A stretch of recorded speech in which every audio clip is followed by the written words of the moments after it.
Ready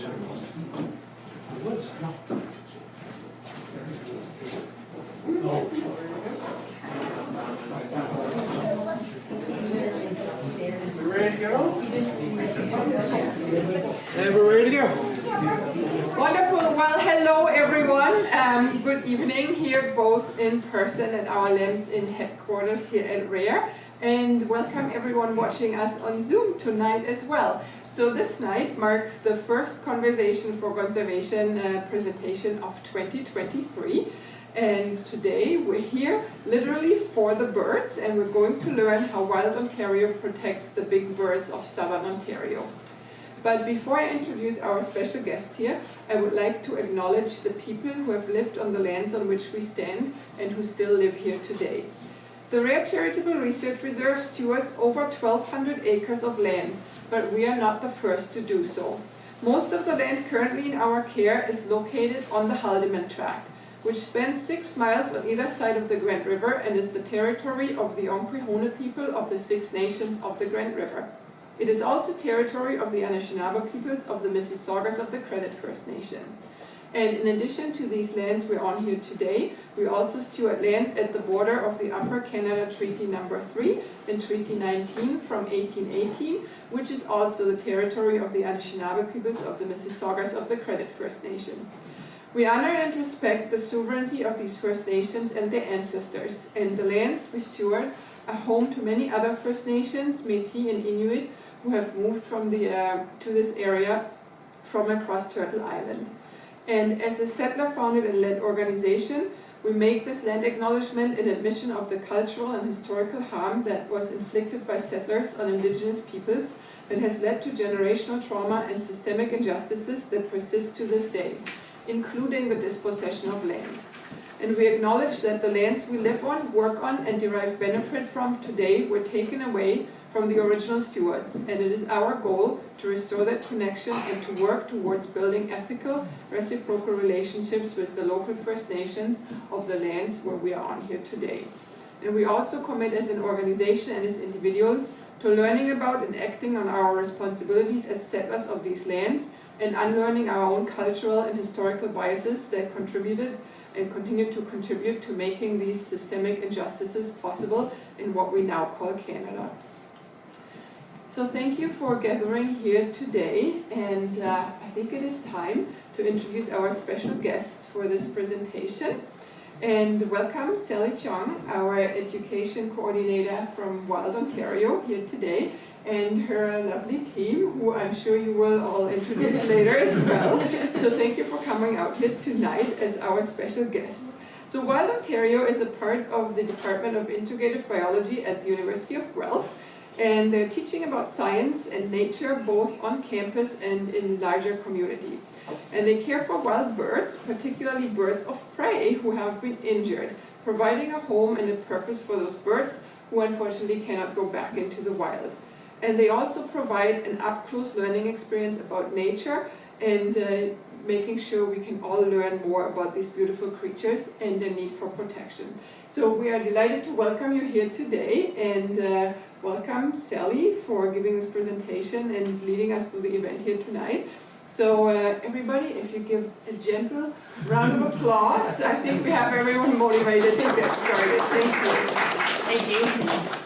All right, if you guys are okay, I'm going to take off my mask while I'm up here. It's all humid in here. Good evening, everyone. My name is Sally, and my friends here, they do also have names. It's Aleks and Meg, and they'll help out in just a little bit. Now, as my friend said, Wild Ontario, we're from the University of Guelph, and we basically travel across the province teaching people about science and nature. And I think that's a very big part in conservation. I think it's one of the most important parts in conservation, actually, is to get people excited and to get people caring about the environment that we live in. So before we get to the more exciting part, which most of you guys probably think is the most exciting part, I want to talk to you guys a bit about Wild Ontario and what we do and who we are. And so we usually think of Wild Ontario in 3 big parts. We kind of split our program into 3 main sections. The first being we're an environmental education program. So we drive all over Ontario, teaching people of all ages from kindergarten kids to adults, and getting them excited about nature because I really like nature and you guys probably all really like nature, but some people out there don't care too much, right? So we want everyone to start caring and be excited about these things. And we really like birds, obviously, and we want everyone to like birds. I love You like birds? Good.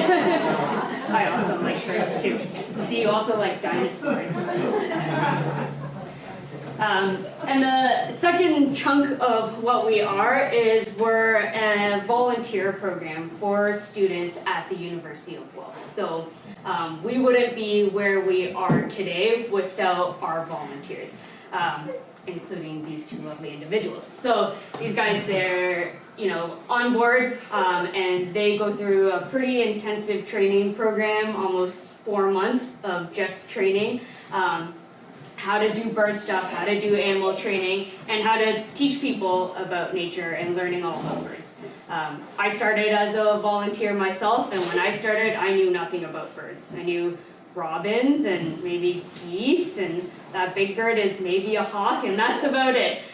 So we get our volunteers, and we get university students learning and growing through our program as well.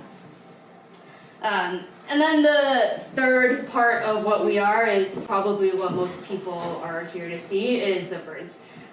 All of our birds, we don't get them from pet stores, and we don't go outside and climb a tree and take a bird from the wild, obviously.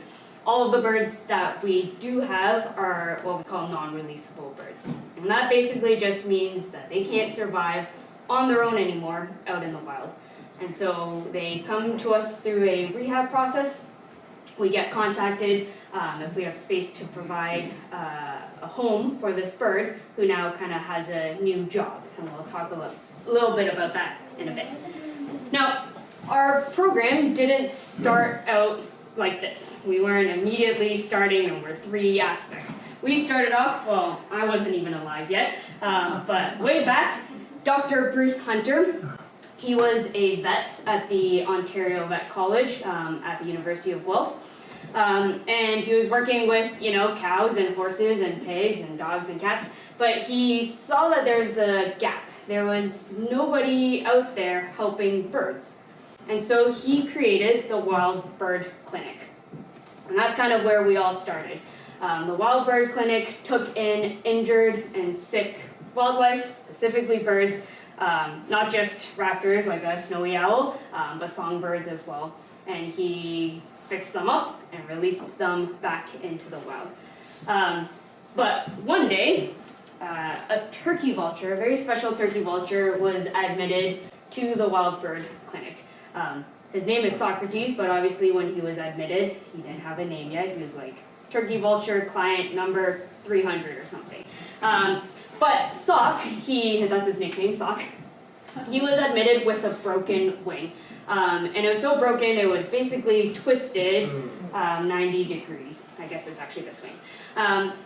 But after being hit by a car, which is actually a very common problem with turkey vultures. I really like turkey vultures. I think they're very goofy looking. Some people think they're kind of ugly, but I think that's kind of what makes them unique. But turkey vultures, for those of you guys who don't know, they're scavengers. They love to eat dead things. And a lot of the times, turkey vultures, where they find these dead things, are on the side of the road. And so unfortunately for a lot of vultures, and a lot of our raptors as well, the biggest thing that happens to them is they get hit by cars.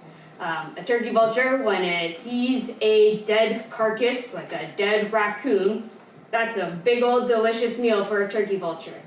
And there's no guarantee when that turkey vulture is going to find its next dead raccoon.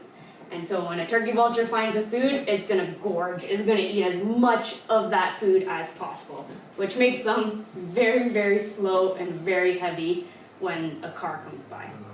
And so Sock was admitted with that broken wing to the Wild Bird Clinic. And Dr. Bruce Hunter actually saw the perfect opportunity there. He actually experimented with Sock's broken wing for a new kind of avian medicine technique. Sock, he broke his wing in his humerus, so the big bone in your arm, this bone here.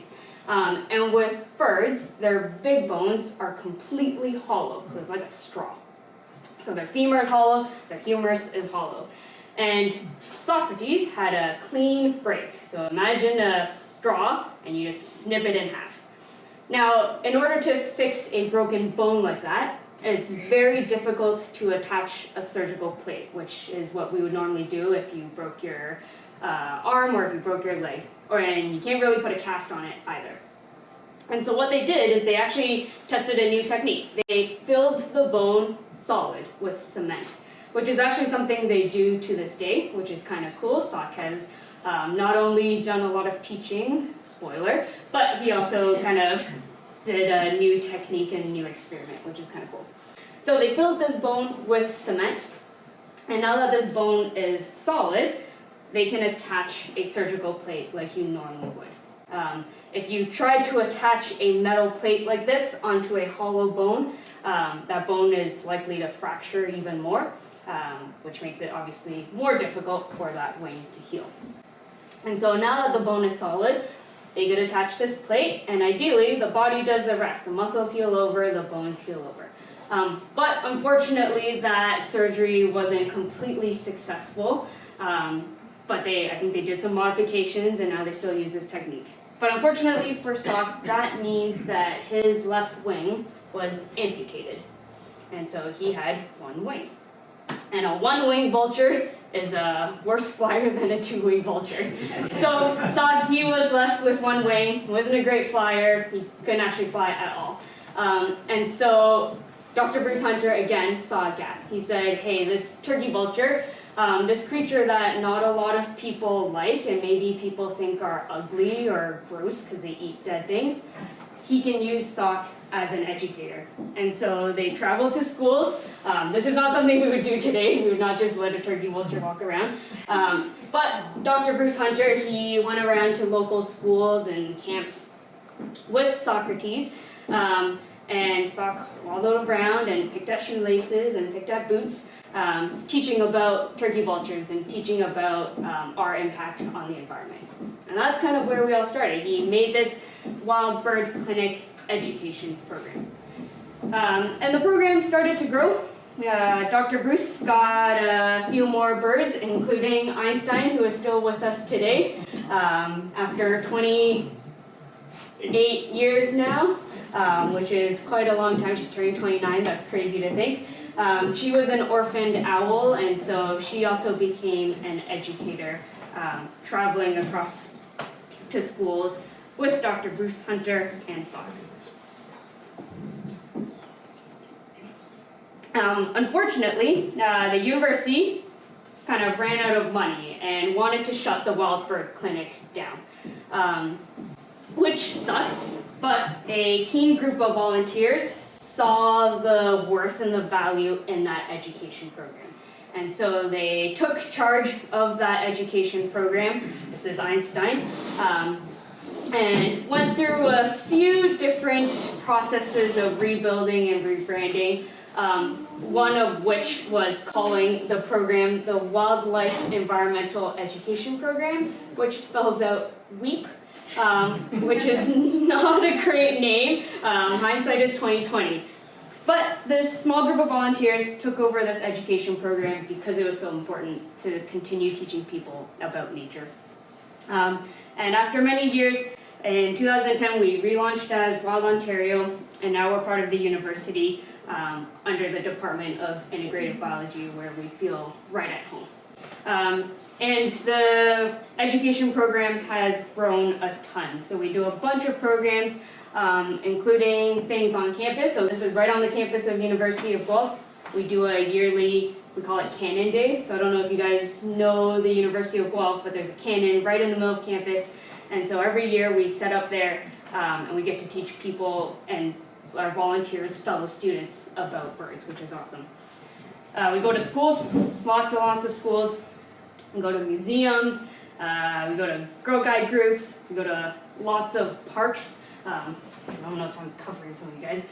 Conservation areas and parks for bird festivals and stuff like that.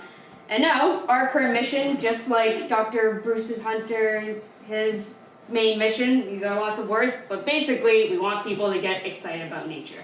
And we do that by allowing them to meet the birds that we provide homes for. And I think that is the best way to spark a connection with nature. When someone goes to a museum and they see an owl up close, that face is something we love to see all the time, and I think that's an experience that that kid is never going to forget.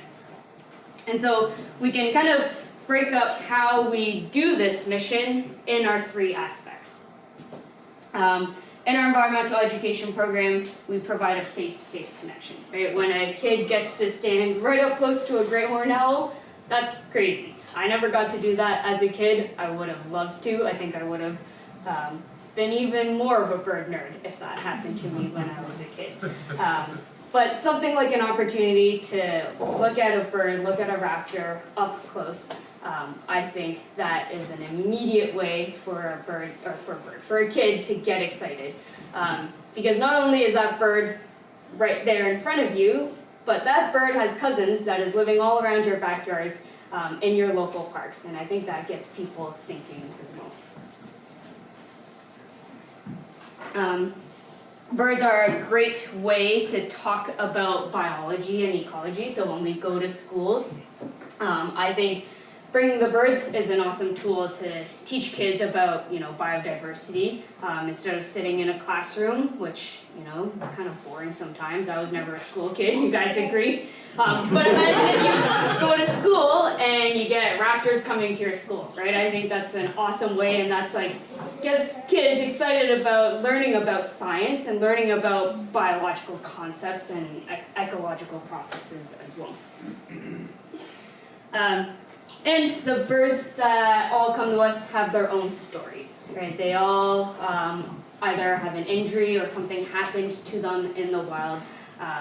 And that, I think, is a great way for people to start thinking about how they share the environment with the animals around them. When they're out on a hike and they see a squirrel, maybe they're thinking about how we can help protect this forest for this squirrel, or they see a red-tailed hawk fly by. And that gets people thinking as well. The second part, our volunteer program, I think is one of the biggest aspects we contribute to conservation. We're building leaders that are going out there and making great changes. That's you guys. Pressure's on. So we teach a lot about bird training and animal training. We teach about teaching. So we teach them how to teach people. But I think a lot of it is how to work with other people, how to, we assign tasks to senior volunteers that are now being responsible for things.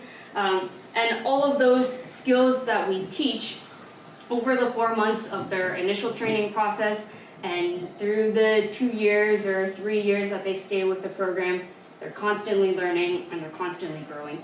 And we think that is a great foundation for building a career in environmental education and conservation. I would like to think that a lot of the volunteers are using this volunteer program as a reference when they're applying to jobs. It's such a great learning opportunity when you're doing things hands-on. And I think it's probably the most memorable part of all of their university careers. It for sure was mine as well. So. This picture is Chris, who was in that Weep t-shirt. So she started off as a volunteer, and here she is with a really cool bald eagle. She's out west in BC now working for an organization called the Raptors, where she flies this bald eagle around the airport. And this bald eagle scares away all the shorebirds and the geese so that they're not being injured by the airplanes, which is kind of cool. Just like you start off as a volunteer and go out to do really cool things. And even if they don't go out and do careers in conservation or education, we like to think that they're taking this mindset, this sustainability mindset and this environmental mindset out into the world to whatever careers they're doing. We're building these volunteers as stewards for the environment. And I think once you kind of start talking about birds as a volunteer, you can't stop wherever you are. Like if you see a bird and no one else is looking, you're like, look at that bird. And you just start rambling about birds for sure. And obviously, we are providing a new job for these birds, right? I think a lot of the times when we are traveling across and going to schools and telling people about these stories, a lot of the stories can be sad, right? These birds are injured or something happened to them that wasn't very nice.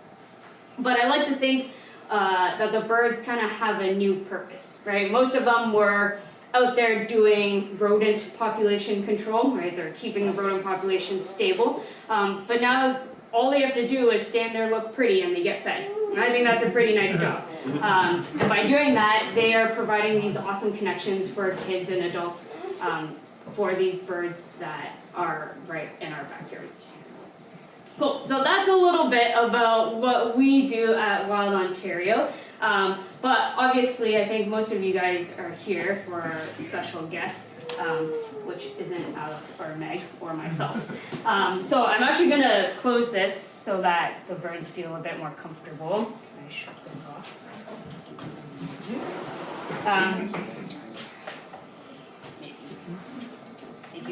Cool. So what we're going to do is my friends Alex and Meg, they're going to bring around a few of the birds that call Wild Ontario their home. Now when we travel across the province, teaching people, I feel like our volunteers are pretty exciting, and I feel like I'm pretty exciting. But everyone's here to see the birds, and I think that's for an obvious reason, of course. So when the birds come out, I'll tell you guys a little bit about the species, and I'll tell you their story as well. And then we'll also have time for questions as well. Cool. Now, just as Meg is getting ready to bring out our first guest, does anyone have any questions about the Wild Ontario program itself? Yeah. How old do owls usually get? How old do owls usually get? That's a really good question. Now, I guess we'll talk a little bit when we meet an owl, but I guess it depends on the owl. So typically, the bigger the bird, the longer it lives. And the smaller the bird, the shorter it lives. And that's mainly because a small bird has a lot more predators out there, right? Life is a bit tougher. And so a big sturdy owl might live maybe 30 years, and a small little owl, like a screech owl or something, might live maybe 10 years. Does that make sense? Okay, cool. I think Meg is just about ready. I think you've got another question. Oh, yeah, let's do one more. How long do eagles live for? How long do eagles live for? I guess eagles can live so eagles in Ontario, let's say, are bigger than our owls in Ontario. So I think an eagle could probably live 50 years. I know of an eagle that is turning 34, so they can get pretty up there for sure. You get old, live a long time. Mm-hmm. All right. Let's see if I can get a...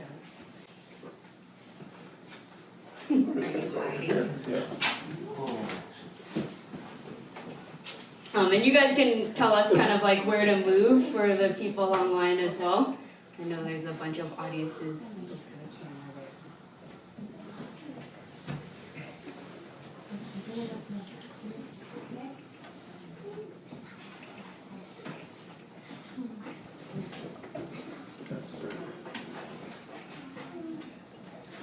All right, so Meg is gonna bring around our first special guest. And this is Moose, who is a type of hawk. He's not a moose, he's a hawk.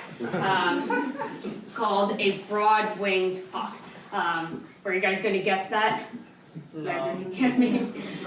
Now, I actually really love to talk about broad-winged hawks because I feel like most people, when they think of a hawk in Ontario, they think of a red-tailed hawk, right? You guys have heard of red-tailed hawks. You've probably seen a red-tailed hawk. They love to sit out on the hydro poles and in big open areas. But broad-winged hawks are just as common as red-tailed hawks, but not a lot of people know about them.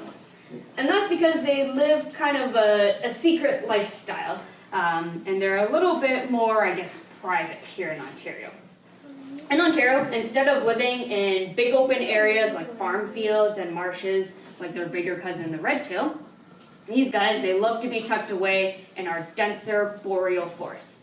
So right around cottage country, if you guys have a cottage near Algonquin Park or in the Muskoka area, or if you go camping in a bunch of provincial parks, they're located in big boreal forests, that's where the broadwing hawks love to live. And that's because that is where their favorite food is. Broadwing hawks, they love to eat amphibians. So frogs and toads and salamanders and those wet boreal forests, that's where a bunch of the amphibians are. Now, that means for a broad-winged hawk, for 6 months of the year, a lot of their food is no longer out and about hopping around, right? All these frogs and salamanders and toads, they're underground or at the bottom of a pond, hiding away for the winter. Which means these guys, they don't have a lot of food. But that's okay, because broadwing hawks, they're great at migrating. They're one of our few raptors that do a true migration, which means every single broadwing hawk in Ontario leaves our province, and leaves our country actually. They go all the way down to Central and South America, which is quite a far way to go. But if there's one thing that a hawk is good at, is it's good at being lazy. Hawks, they don't want to use any energy, they don't want to. Which means migrating is actually pretty effortless. What they're going to do is use their big broad wings, just like they're named after, and they're going to take advantage of these hot air thermals.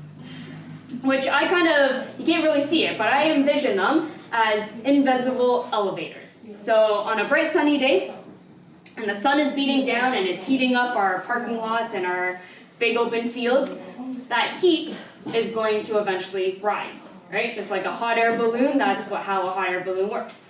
And so this heat that is rising, the hawks, they're going to find these invisible elevators. They're going to open up their wings and let that hot air push them upwards. And so sometimes during migration, you might kind of see a hawk and it's going to circle, and 2 minutes later, that hawk is a tiny little dot in the sky. And that's because it's riding this little invisible elevator all the way to the top, and at the top of this hot air thermal, it's going to point its beak south. It's going to flap its wings just a few times, and it's just going to soar. And as it's soaring, the hawk might lose a bit of height. It's going to find another elevator, ride that up to the top, 2 flaps of the wings, and soar again. And these guys, they can soar for a kilometer at a time on a good day. And so all the way down to Central and South America, they're only flapping their wings a couple of times, right? It's not that much work. But here's the thing. In Ontario, our hawks, our migrating hawks, face 5 great problems. And those are Great Lakes. Because lakes, they take in all that heat from the sun and they keep that heat to themselves, right? At the end of the summer, our lakes are nice and warm. Swimming in a lake in August is... So, these guys, instead of flying over the Great Lakes, which is quite difficult, that means they're going to have to flap, they can't soar that much, they're going to funnel into the shape of southern Ontario, right? If everyone can picture Ontario as a big old head, I like to think of it as a big old head, and then has a tiny funnel right where we're living right now. And so all these broadwing hawks of Ontario, they're not social, they don't like to make friends, they don't like to hang out, but they're all collectively that lazy. And so on a good migration season, you might see thousands of these guys migrating through southern Ontario at once, which is kind of crazy to think. And so these guys, I like to think they figured out life, right? In the summer, they're up around cottage country, perfect. And in the winter, they're down in Central and South America. That is where I would like to be right now, actually. Yeah. Now, Moose, as he's walking around, I guess you can see why he is here. Moose is left wing sits a bit weirdly. And I guess I'll pass it on to Alex to tell us about why Moose is here. So back in 2018, Moose was brought to Shades of Hope Wildlife Center in Georgina, Ontario, with a wing injury, clearly. And so the vets there at Shades of Hope, they tried their techniques. They tried to repair Moose's wing, but unfortunately it didn't heal. And later that year, in 2018, Moose came to the program in his first year of life, so he was still a baby, still learning how to be a hawk. And so unfortunately, with his broken wing, he was unable to fly and live in the wild by himself. And still being a baby, learning how to be a hawk, he was raised by humans. And so now Moose, he thinks that he's a human sort of thing. He doesn't know how to live in the wild. He's always gotten his food from humans. And so now he spends his time as an educational ambassador for his species. Yeah, and so Moose's wing makes it harder for him to get around. Oh.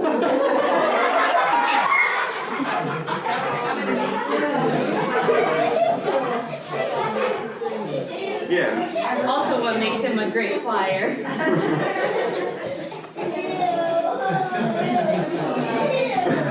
Good opportunity to talk about bird food. Yeah. Always.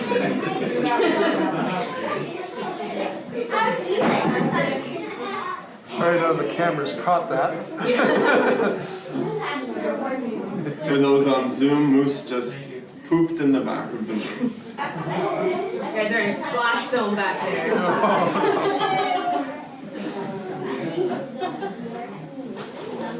Oh, okay. What questions? Anybody have questions about Moose? He can't fly very, very well, but his wings sort of flap a little bit, so he can get around with short distances. And in his enclosure where he lives with us, he can fly around a little bit, but he can no longer do his massive migration from up north all the way down south to the equator.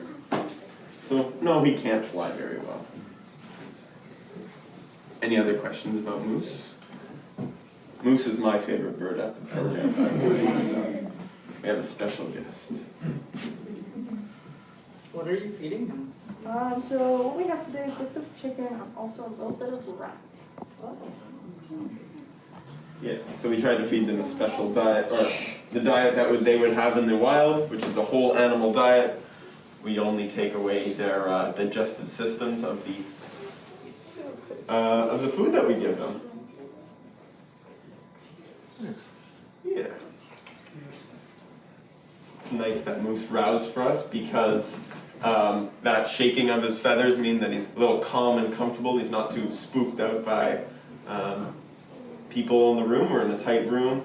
So he's not really used to all these eyes on him and all these different things moving around all the time. Which is a good thing. It's a big part of our program to make birds comfortable when we go and talk to Moose.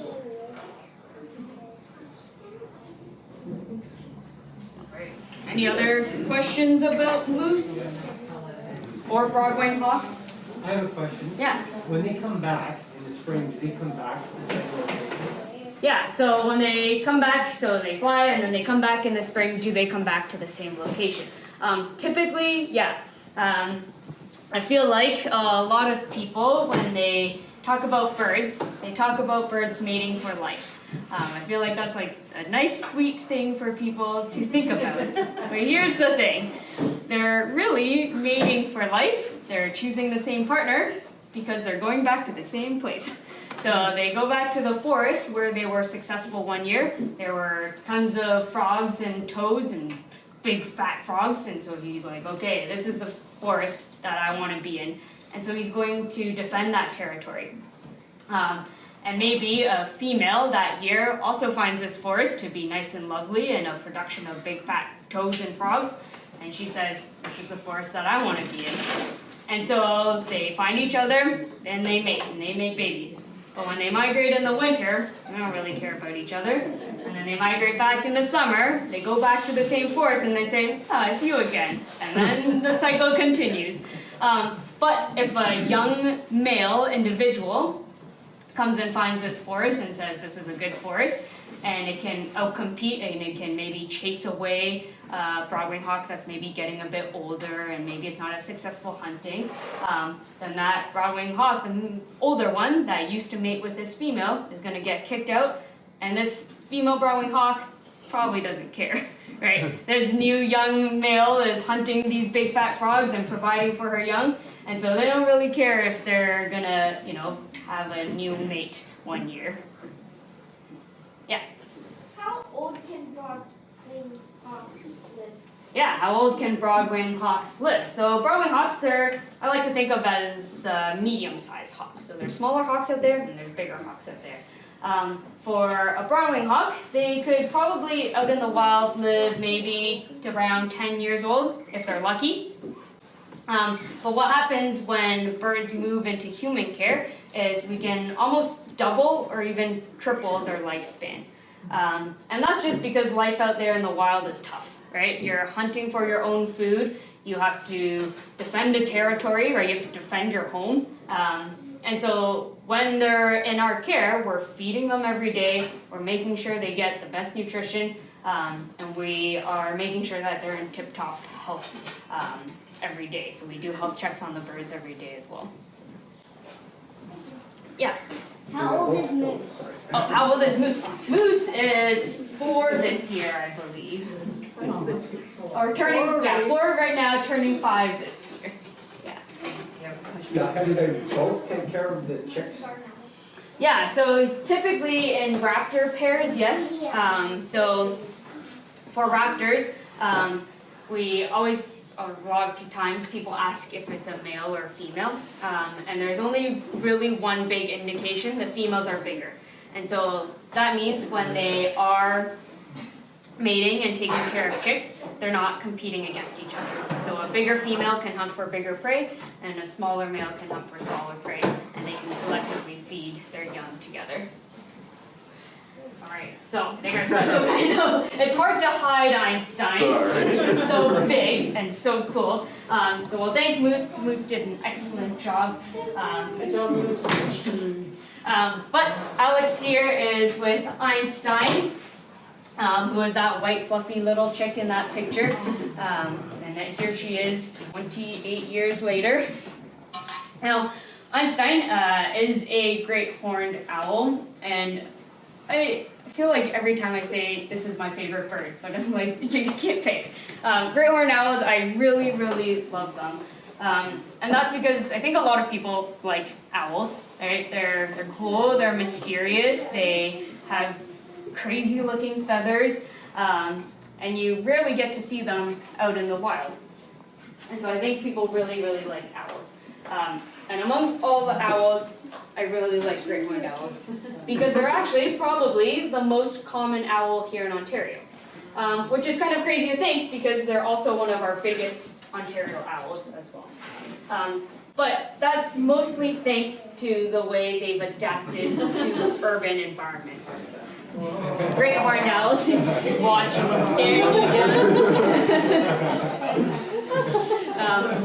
Can you win in the staring contest? I think Einstein will beat you I up. think great horned owls, they're one of the most common owls here in Ontario, and that's just because they've figured life out in, farm country and not so busy areas. But even in the city, where there's a nice small patch of forest, that is a perfect home for a great horned owl because it's got perfect camouflage and it's not a picky eater. So if it can hide away in this forest, just looking at the turtle tank now, it can hide away in the forest and it can find food, it's going to eat anything, including turtles probably. Yeah. Great owls, because they're so big and so powerful, they'll hunt anything. They're not picky eaters at all. Right? I like to think if you think of any animal from the size of a small mouse up to the size of a newborn baby deer, any animal in that range, a great horned owl will eat. So the list is long, right? It goes from mice and squirrels and chipmunks and rats to bunnies, skunks, groundhogs, raccoons, Did I say skunks yet? Yeah. Porcupines, dogs, small cats, ducks, other great horned owls, other owls in Ontario, hawks, all sorts of animals in that range a great horned owl will totally eat. And so where there's enough food and where there's some nice big old trees, a great horned owl is going to find its home there. Which means that I like to think all of you guys, I would maybe take a bet that all of us in this room have been in a forest where a great horned owl lives, and we wouldn't even have known it, right? These guys are so adaptable to any forested habitat and any even urban environments that I probably think that you guys have walked right by a great horned owl and it's looking right down at you and you wouldn't even have known it, which is so cool to me. Now we can go on and on about owls, right? I think we could stand here and talk about Einstein for a whole hour. Yeah. They've got crazy eyesight, right? When you look at her eyes, there's big golden things, help her see amazingly in the middle of the night when there's not a lot of light outside. Just the small light from the moon, it basically looks as bright as day for these guys. They've got excellent hearing. So crazy hearing that they can probably hunt for a mouse just by listening for it scurrying underneath a foot of snow and hunt for that mouse without even seeing it to begin with. Amazing hearing ability. They've got crazy camouflage, right? When you look at the plumage on Einstein, the patterns and the colors of her feather, she could stand right up against a red pine and she would blend right in. And those ear tufts help for camouflage as well, right? Einstein now, she kind of has her tufts down, but when you look at her head, that means it's kind of round. But when you look at a tree, there's no round things on the bark of a tree. And so when she's standing up against a tree bark, she can stick those feather tufts up, it breaks the shape of her head, and she can blend right in. Close her eyes a little, she has feathers on the top of her eyelids, and she looks like one continuous piece of bark. And they've got nice strong feet, nice powerful grabbing feet, and that's why we call them raptors, because they hunt with those nice strong feet for crushing and killing her prey all the way up to the size of a baby deer, which is cool. But Einstein, she obviously is with us for a reason as well. Einstein is with us because she was an orphan chick. So when Einstein was that tiny, fluffy, little white ball of feathers, her and her two siblings were in a nest on a tree. And this tree was actually leaning against a farmer's barn. And that farmer obviously didn't want the tree to fall on his barn. But he didn't actually know there was a nest of owls. So he cut that tree down. Unfortunately, that meant that Einstein's mother abandoned her chicks. She never came back for them. But the farmer did the right thing. Instead of taking the 3 baby owl chicks and bringing them home, he brought them to a wildlife center where ideally these owls can actually be fostered out to a mother owl. The thing about owls is they have huge eyeballs, which means they have tiny brains. And so for a mother owl, when you put a tiny ball of fluff into its enclosure, that mother owl says, okay, I guess I feed this and I raise this thing. And so you can actually orphan or foster out these baby owls, and the mother owl will raise these babies as owls. Because with birds, they're learning everything they need to know about themselves within 2 to 3 months, right? Most of you guys are still living at home. Yeah, haven't gotten kicked out yet, and you probably won't get kicked out until you're 18, or really not. But for birds, within 2 months, their parents are kicking them out of their nest. They need to be almost full grown, they need to know how to hunt, what to eat, what to avoid, and all of that also includes what they are. They need to know what they are. And so for an owl and most birds, when they open their eyes as chicks, they look up at whatever is dropping a mouse into their face, and they say, that is what my mother looks like, and so that is what I look like, and that is what my mate is going to look like when I grow up. But for Einstein, she was the oldest of her siblings, and so unfortunately they couldn't find a foster owl parent quick enough, And so Einstein, she opened her eyes, and she looked up, and she saw a really old guy with a big beard and glasses. And so in Einstein's tiny little brain, which is smaller than one of her eyes, she has no idea she's a great horned owl. And so she's been educating people, traveling across Ontario, teaching people about an owl that you guys have probably looked for maybe, and tried to look for and tried to see. And they're just out there looking down at us on the top of those pine trees, which I think is amazing. Now, do you guys have any questions about great horned owls? I feel like there's going to be lots of questions about owls. Yes? Will they eat fish?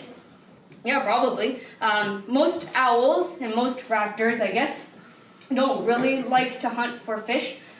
Most owls especially, because I don't know if when Aleks went to the back of the room, I don't know if you saw her feet. They're covered in feathers. And so they don't really like to get those wet, kind of like cats. And so most owls, they don't like to eat fish, but I'm sure if the perfect opportunity was there, she would probably eat a fish for sure. They're not picky eaters, like I said. Yeah. Would an owl eat a snake? Would an owl? Oh yeah, 100% they would eat a snake for sure. Yeah.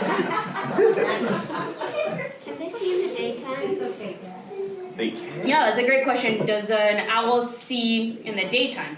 Right, because if an owl's eyes are built to see at night, those big eyes, do they do okay in the day? That's a great question. Now, here's the thing. When you look at Einstein, I don't know if she'll do it for us. I can try to stand over here. When you see her kind of looking around the room, She wants to look. if you look at her pupils, so the black parts of her eyes, they go big and small.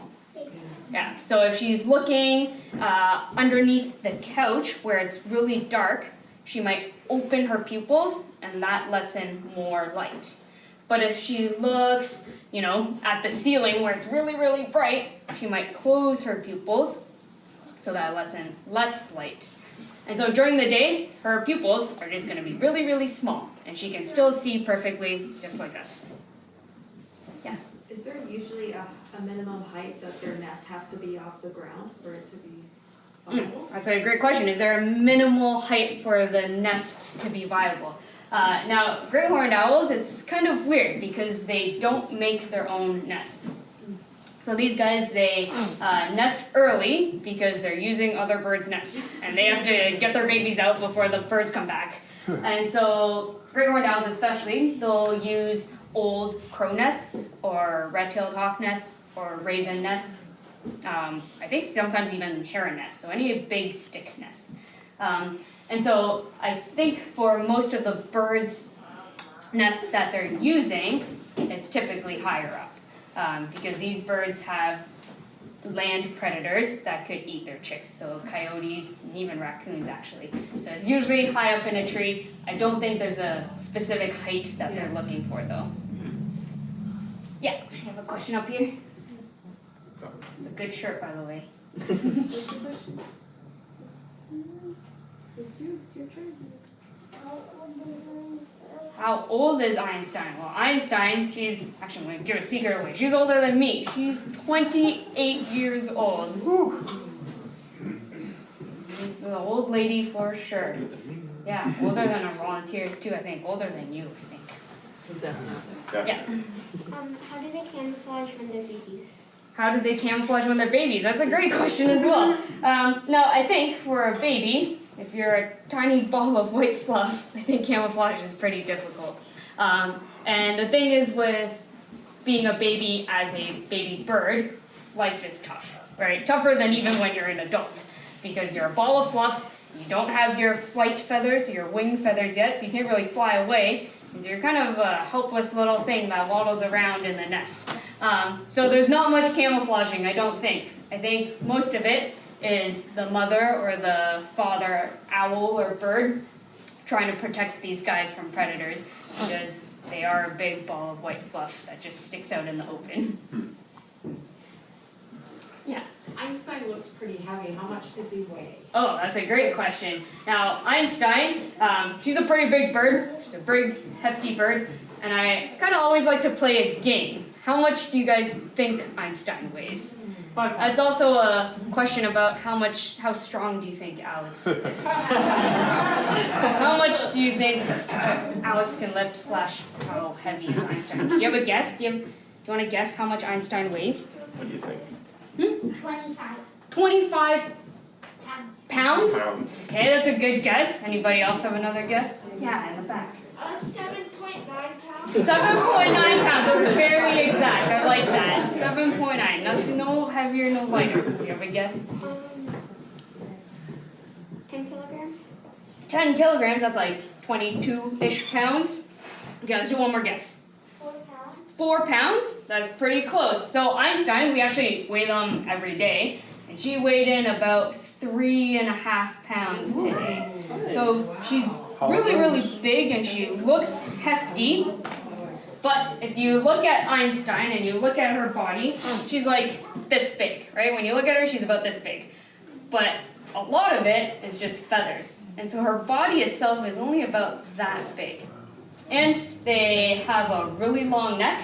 So underneath, if you imagine from her body to her head, there's not much in between there. It's all feathers. They have a really long neck and a really long tail. A really long legs. So when you look at Einstein, she looks like a lot, but her body itself is quite small. And they have a trick, which you just saw over there. They poop all the time. Because for birds, in order to fly, they have to be very light. And in order to be light, that means you eat something and you get rid of it. It's like you don't want to carry any extra weight. So they eat, they digest, and they go. And they probably go. Moose probably has another poop in his crate right now. They probably poop about every 10 to 15 minutes. Imagine having to do that. Yeah. Are they active at all in the day, like hunting, or is it mainly at night? Yeah, are they active in the day? So owls, when we teach about owls, it's very easy to simplify that we're awake during the day and the owls are sleeping, and then at night we sleep and the owls are up. But most owls are what we call crepuscular, which is just a big fancy word of saying they like dawn and they like dusk. So right around sunrise, right around sunset. But there are actually a few owls out there that are daytime owls. So snowy owls are diurnal, just like us. They're out and about during the day and hunting. What else is there? There's hawk owls, so northern hawk owls are also diurnal. But most owls, during the day, they kind of just sit around and they might kind of wake up a little bit and stretch their leg and like move over 2 inches and then they sleep there. They're not sleeping for 7 hours at a time. They kind of take a bit of a snooze, wake up, stretch their leg, and turn around on their tree and then sleep then. So that's as active as they get. Yeah. Just $5. Yeah. Do you have a question? Will they eat leaves? Will they eat Leaves. leaves? No, I don't think Einstein really likes leaves. Actually, I don't think any raptor likes leaves because leaves comes from trees. And for birds like owls and hawks, they only eat meat. They only eat other animals. No leaves. They don't eat their veggies. No veggies for owls. All right, I think we still have time for a few more questions. Yeah. Is she eating the same thing as moose? Yeah. So they're getting some rat and some chicken as well. It's kind of fun to see Einstein eat. Yeah, all the way in the back. What's the oldest bird we have? I think the oldest bird is Einstein right now. It's our old lady waiting for us. She's concentrated on the cars outside, I think. Yep. Yeah. Where do you get the rats? Do you breed them? Yeah, that's a great question. Now, our food comes to us from different sources. So we feed them chicken, mice, rats, sometimes quail. But our chickens come from basically the university. So the university has a farm, Arco, where they study chickens. And what happens is they're studying chickens for the production of chickens, right? Because people love to eat chickens and people love to eat eggs. But here's the thing, the eggs only come from female chickens, right? And the meat that you eat, the chicken meat that you eat, also is female hens. Because apparently rooster meat is tough and it tastes different. And so when you breed for chickens, you can't decide what gender these chickens are going to be. And so all the males, they're useless. So we get all the male chickens and we can repurpose them as food. Very nice way. The mice and rats we get from either the university or Universical, or also from Laurier. Just the ones in the hallway, right? Yeah, and so they do basically studies on mice and rats, and we get the control group. Something with the deer. How long would it take to eat I don't think they would finish. Yeah, they'd probably rot. And the vultures would sort of. a deer? The great horned owls are also kind of funny because they're not picky eaters and they are eating such big animals. Sometimes what they do is they'll save their leftovers. So you might get even a skunk is a very big meal for a great horned owl. So they might eat a third of the skunk and they're going to hang the rest of the skunk on a tree. And then the next day, when they're hungry again, they're going to take that skunk and they're actually going to sit on it to thaw it, and then they can continue eating this 2/3 of a skunk and then hang the other third for another day. Good lady. Yeah. What's the youngest bird you have? What's the youngest bird we have? The youngest bird we have is our turkey vulture, I believe. I gotta go down the list. Yeah, I think she's also our newest bird. So Grimsby is our turkey vulture, and she is just turning 3 this year. Oh, I can't believe it. So she's our youngest bird. Okay, I think we can do 2 more questions. How big is she? How big is Grimsby, the turkey vulture? Or how big is Einstein? The turkey vulture. So Grimsby, she's a female. Like we said, females are bigger. She's a pretty big bird. Actually her wingspan is probably bigger than mine. I'm also a small human. But Grimsby's wingspan is probably bigger than mine. And she's bigger than Einstein as well. Right, yes. What do you think about it?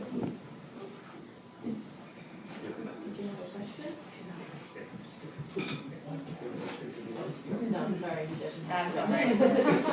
Alright, any other questions about any of the birds that we met today? Is Socrates still alive? Socrates is no longer alive, unfortunately. Yep. How long can turkey vultures live? How long can turkey vultures? Now that's a big question. So, turkey vultures, out in the wild, I think they can live, 20-ish years. But I think there's a zoo somewhere in the States. We've tried to find these numbers because it's kind of hard people always ask, and we kind of want to know. But I think there's a zoo in the States somewhere that has a turkey vulture that is at least 60 years old. When they got it, it was an adult, so they don't actually know how old it was. So at least 60, maybe even older, which is kind of cool. All right. Any other questions? Last chance. Yeah. Do you ever have to clean their feathers? Do we ever have to clean their feathers? That's a great question. So most of the birds, they figure themselves out.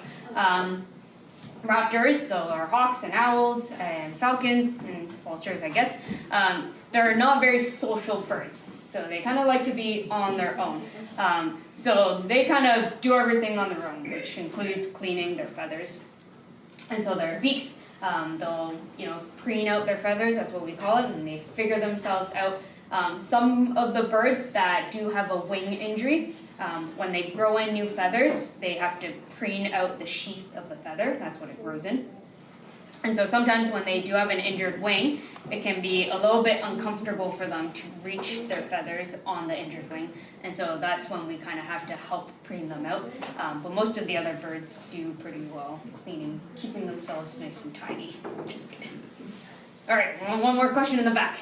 What's the smallest bird that you have? what's the smallest bird that we have? So the smallest bird that we have, she's about yay big.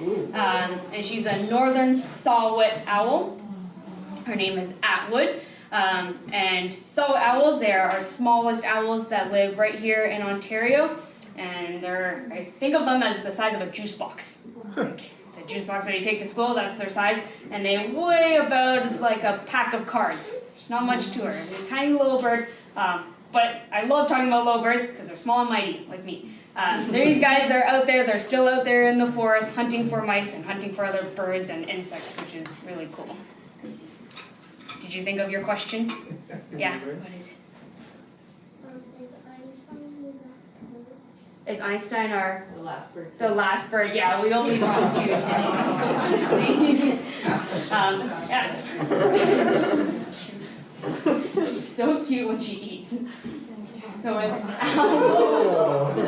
They're kind of shy eaters, so you'll see that moose happily taking food in front of you guys. These guys are a bit of a shy eater, because when they eat, they squint their eyes, and we don't actually know why. I have no idea. I've never found a paper that explained it. But when they eat, they close their eyes a little, which makes it really cute, but also that means they have to feel the most comfortable before they eat, because that means they're not watching their environment. So it's always cool to see Einstein eat in front of crowds. She's an old pro at this, been doing this 28 years, so that's what we expect of her. So, if there's no other questions, and we'll hang around at the front. I think Einstein can stay out if you guys want closer pictures as well. But, we talk about these birds like Moose the Broadwing Hawk and Einstein and all their cool abilities for camouflaging and hunting and listening.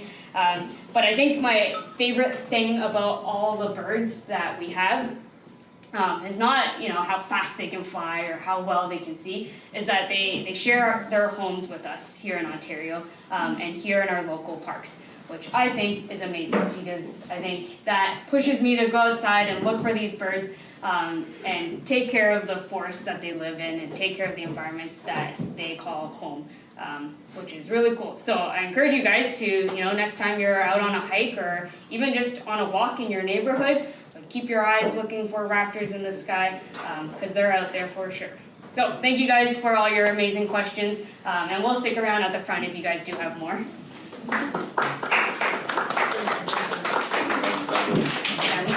Well, thank you so much, Sally and Aleks and Meg and Einstein and Moose, for this wonderful presentation here tonight. It was really fabulous. I think everyone really enjoyed it, and I learned a lot. I'm sure everyone has a real appreciation now for these fascinating creatures. So thank you all for coming here tonight. Before we mix and mingle with the birds a little bit, I wanted to let you all know that on March 1st we have the next presentation that will happen on Zoom for our second Conversation for Conservation this year.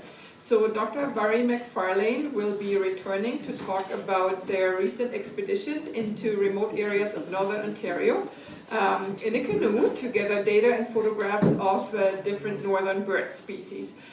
She gave a presentation last year that was really great and really popular, because Barry and her husband are really kind of experienced hardcore canoers, so it's a real kind of armchair adventure to go on and a lot to learn about the wilderness and the birds they experience out there. So if you want to sign up for this free webinar, you can either visit our website or also sign up for our bi-weekly newsletter. Then you get sent the link and it's a little bit easier to register. And we run these presentations for free, but if you really enjoyed it and you would like to make a donation, we would absolutely appreciate this. We have a little donation box outside on the green tablecloth, but we also have this fancy new tap to give device where you can just hold your card up and it will take your donation. It's really fascinating, actually. And all donations, $20 or higher, receive a tax receipt, but every little helps. We even have the $2 because every $2 protects a square meter of land here at RARE. So it's really actually a really great thing to do. So thank you all for coming here tonight. Thank you to Istafa, Michelle, and James for organizing everything so swimmingly. And I hope you had a great time. And we'll see you back and enjoy the rest of the evening asking more questions about birds. Thank you. Thank you. Thank you.